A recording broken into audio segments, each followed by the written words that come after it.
I'm gonna tell you something. Paraguay was a recent thing. I was thinking to go to Colombia. Colombia. Colombia. Ah, qué bueno. Yeah, because I had a ex-girlfriend from Colombia, a couple of friends, and for me, Colombia was my next destination. That was I was on the thinking, top of your list. I was thinking to move to Colombia. That's very interesting. Yes, and I was choosing between moving to Colombia or Paraguay, and I chose Paraguay. So you didn't spend much time in Canada, and that's kind of what I want to get into. Is, in my opinion, or in maybe the average Joe on the street, they probably think, okay, you moved from, you know, a country that probably the standard of living and the lifestyle wasn't very high and not very luxurious. Yeah. You moved to Canada, and then shortly after you decide to move to a country, or you explore the options to move to a country that's perceived to be third world or close to third world or completely unknown and not at the same level, right? Like GDP and standard of living and opportunities. So this is where it's like, I'm trying to figure out like how much time, you know, did you spend in Canada, and when did you know? When did you realize that you weren't happy, or maybe you were happy, but how much time, you know, went by until you knew, okay, I need to keep moving?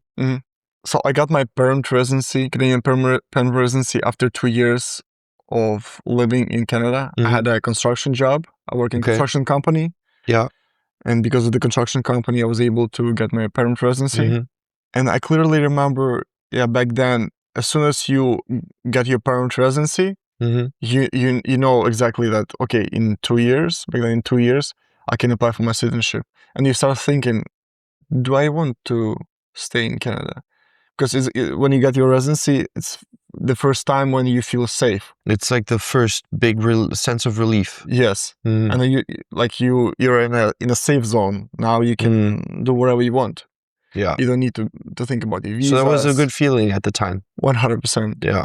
And I was thinking, do I want to stay in Canada? And I remember clearly a feeling of, you know what, the first time when I came to Canada, even 5 years ago, it was different Canada than Canada now. I was feeling the difference between like every month.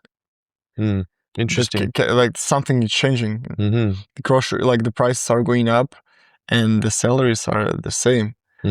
I felt like country is not moving in the right direction.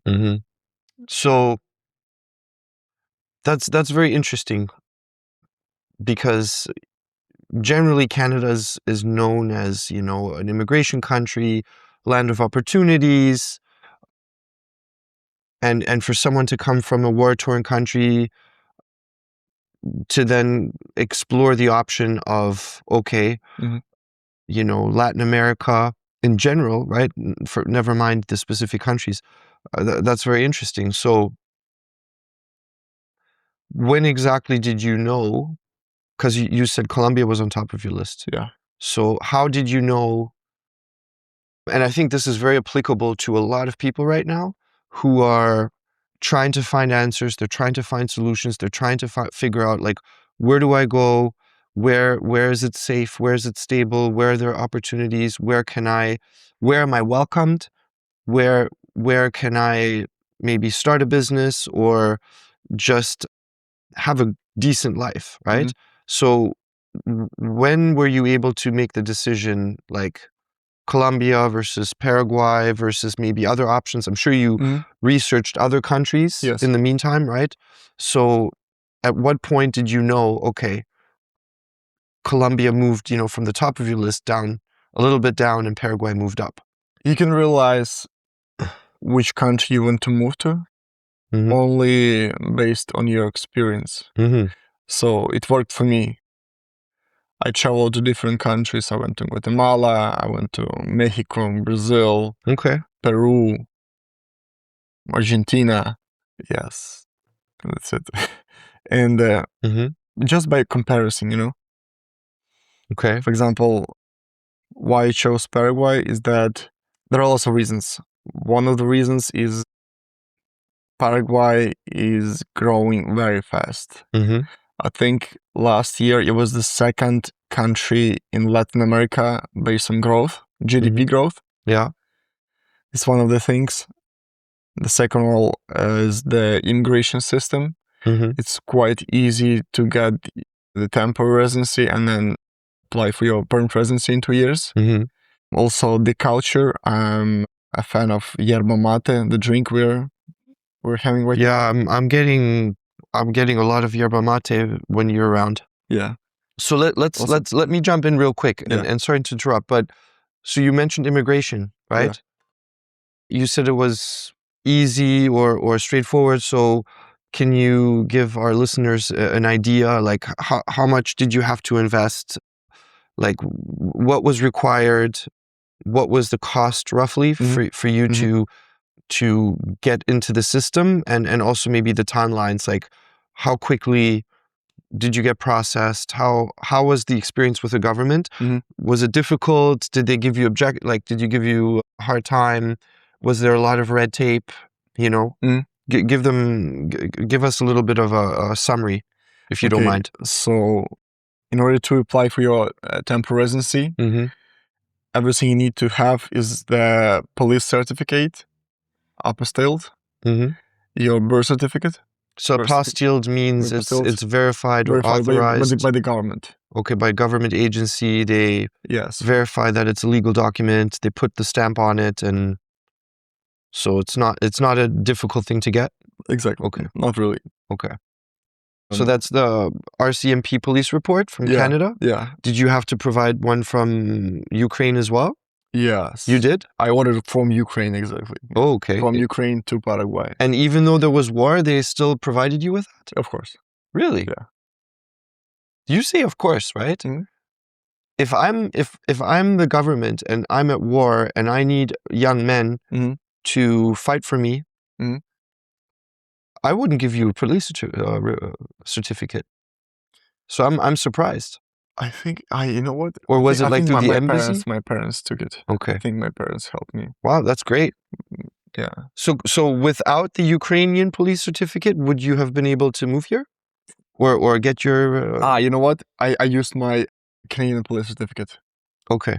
So you need to take your police certificate in the countries where you've spent 5 years or more. Oh, the last 5 years. The last 5 years, yeah. So you just so it was like made the cut. I had my Canadian police report and Ukrainian birth certificate. So, and I'm not trying to sidetrack you, get sidetracked, but so at my prime, when I was living in different countries every year, I would have had a really difficult time because like the last 5 years. So this is important for listeners to know. The last 5 years, wherever you lived, you need to provide a apostilled police certificate, right? I think so. It depends. It depends how much time you spend. If you're traveling, but you spend the majority of your time in one specific country or two specific countries, so probably you need to get from these two countries.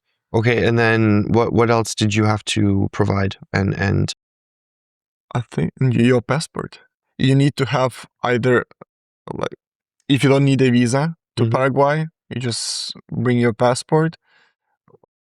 Or if you need a visa, for example, if you are one of the countries that requires visa, you just get your visa, get your passport, and come here, and then you can apply. I don't know the exceptions. I believe there are countries who cannot apply for the residency. Probably a lot of countries. Yeah, so you need to. But for you, it was relatively easy. Yeah. So, and then did you have to provide like a long form birth certificate? Just regular birth certificate? Okay. Yeah, and I remember I ordered both in Spanish and English and Ukrainian, I believe. Okay. So yeah, for Canadians, I had to provide a long form birth certificate. So if you don't have that, you just go online, you order it. It's $40. They mail it directly to you and then get it apostilled, right? And then okay, what type of investment did you have to make? What did you have to buy? Like, what was the cost? Like health checks, like anything like that? A part of the flight tickets, the accommodation, you can do this whole process by yourself, but I really recommend you to use the services of the companies who can help you in this journey. The range of the prices are beginning from $1,500 until $3,000. It depends on your origin. For example, I know that I remember the guy from South Korea. He wanted to get his temporary residency in Paraguay. Okay. And I remember, I think he paid $10,000 because for him, it's much more complicated. Okay. So I believe if you're from a good country, if you're European or North American or even Latin, it's much easier for you. But there are some countries that you need to have a help of the lawyer who can help you with your story, right? Yeah, of course. So, okay, and any investments that you had to make? No, that's it. No investment. That's it. So, You just come here and apply. What about health checks or? I don't remember. No. Okay. I don't think so. So yeah, there is none. At least not yet. Paraguay right now, even though they are starting to make some changes, some smaller changes, it is one of the most straightforward and easiest residency programs out there, right? Yeah. So you took advantage of that. And